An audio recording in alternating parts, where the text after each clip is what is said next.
There's a lot of talk of a deep state conspiracy. You think so?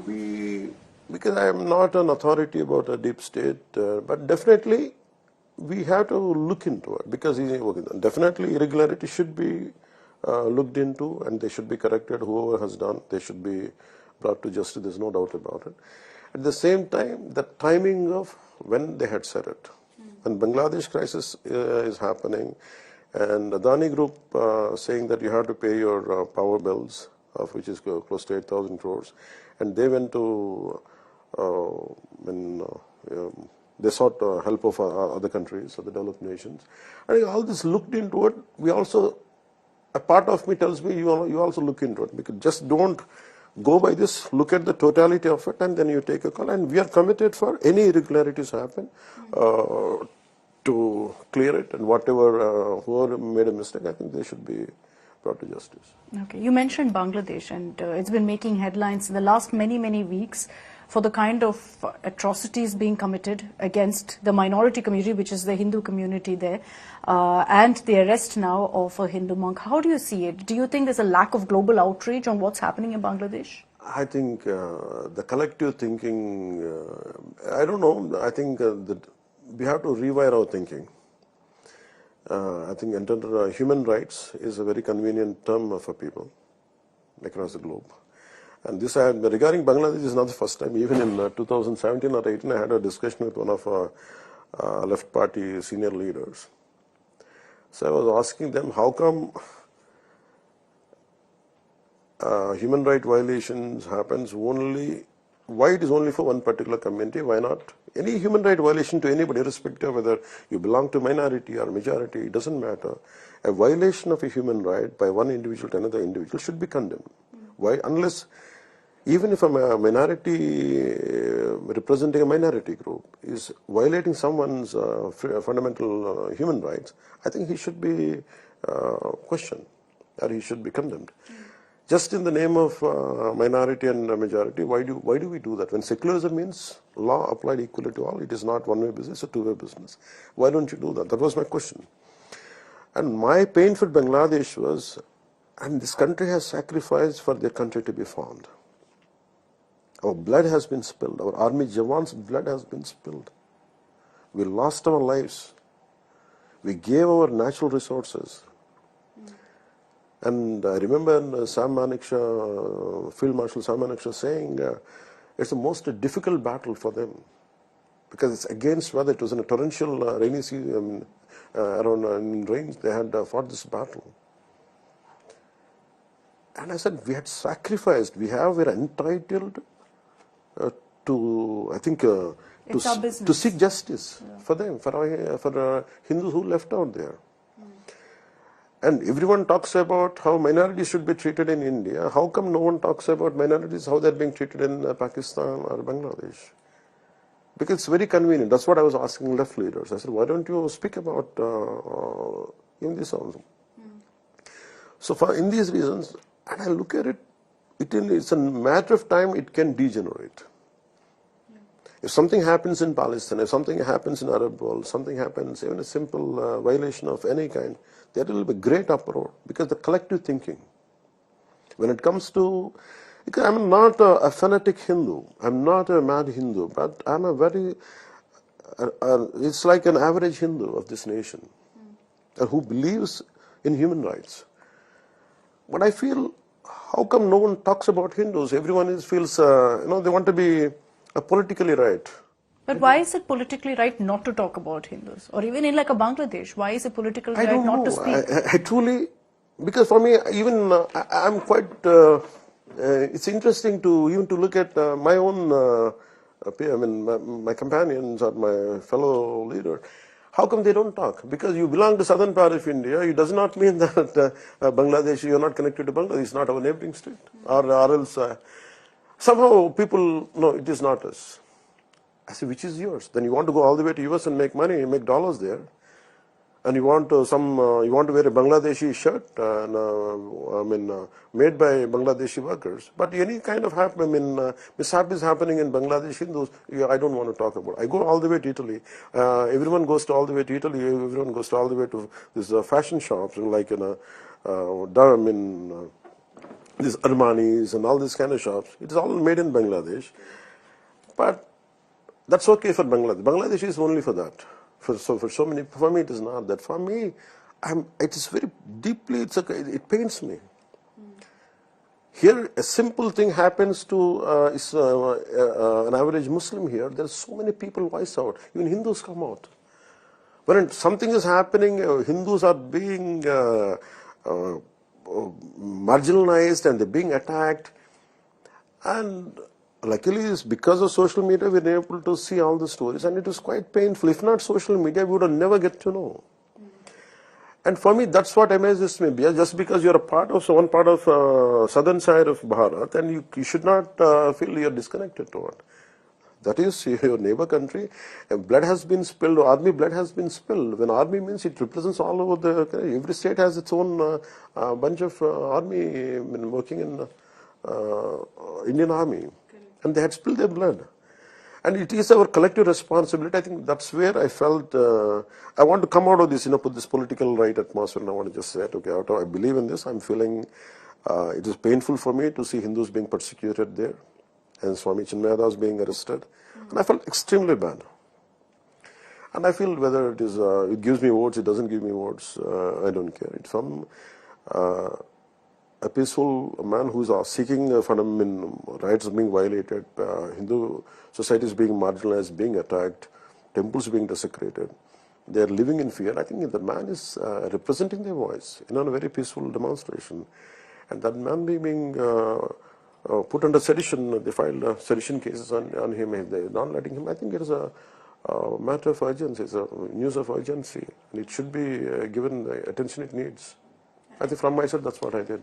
No, I think India also largely has condemned it, but unfortunately other countries have kept completely quiet on this. I think we should say about it. I think we should be fearless about it. Sometimes I think normally I don't like to name, one of the representatives of some other nation came and met me, and they've been asking me, talking about how minorities feel, are they feeling threatened in this governance. I said, very simple.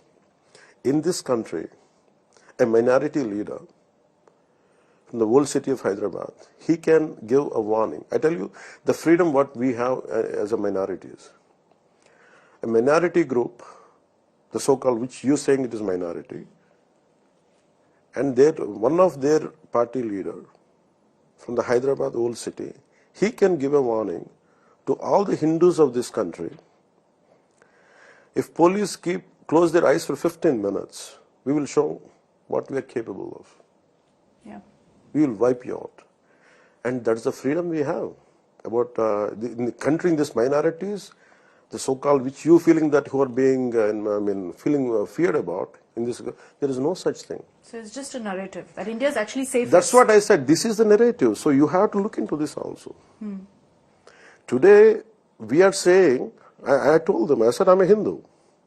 I told that other country representative, I said, I'm a Hindu. And I'm committed to my religion. At the same time, I respect each and every religion here. I studied in a Christian school. I studied in a missionary school. I have respect for it. And I have a lot of Muslim friends. When I help, I don't see religion, whether a Muslim, Hindu, Christian. I give money to all. Even the farmers are there, whether they're... I had given my personal wealth to a lot of farmers. Around 15 to 20% are Muslims. I said, we don't have any, but this narrative, don't fall into it, please. When you're believing, your assumption is based on that particular narrative, I'll give a counter narrative. You have to listen to both the sides, then you form your opinion. So, of course, we'll hope that things normalize in Bangladesh and that there's condemnation worldwide. Just as I wrap up this, Pawan Kalyan Garu, I know you met with Prime Minister Modi also here in Delhi. I just wanted to understand from you, what's it like working with Prime Minister Modi? What's it like working with Chief Minister Naidu? What's the difference there? Because there are a lot of similarities. No, one common similarity is, because, of course, the range of the scope is quite wide when compared to at the national level, global level, and the state level. They are committed for development. They want the country to progress. They are quite ahead to bring a lot of innovation to the nation. development to the nation. That is a common vision they have. And they're taskmasters, both of them.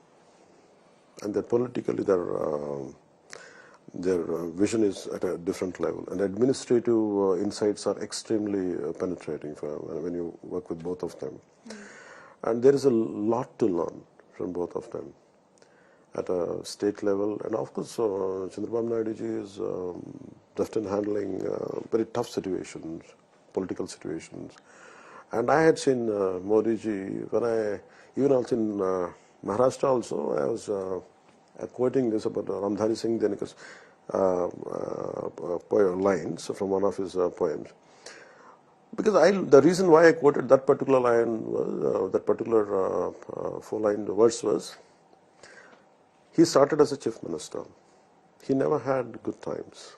There were all times, there were challenging times for him, turbulent times. And he, being a chief minister of one state of India, he's being targeted by national leaders, international, global leaders. And I know how difficult it is, especially after me did my political journey, the way I got into politics. And it's very difficult to, face your, your enemies. You can't say enemies, but your detractors or rivals. Yeah. Your kind of detractors, I can say. But it's very difficult. Can you imagine for a chief minister of India, one of the state, chief minister of one of the state of India, is taking a backlash from global leaders. And I used to feel how this man could take it. What kind of strength this man has. Because no one comes to your support. You feel very lonely. Because when I had gone through my failures, I started understanding more about Modi ji. When everyone, there is no one, at the time of crisis, no one will be there beside you. You have to fight it alone. You have to fight it alone. There is no one, even if someone wants to do it, you cannot do beyond a point. You have to fight it alone. And I looked from there. He became Prime Minister once, he became Prime Minister twice, he became Prime Minister thrice. So that's the reason why I quoted वसुधा का नेता कौन हुआ, भूखंड विजेता कौन हुआ, जिसने न कभी आराम किया, विघ्नों में रहकर नाम किया. This man has withstood all the turbulence.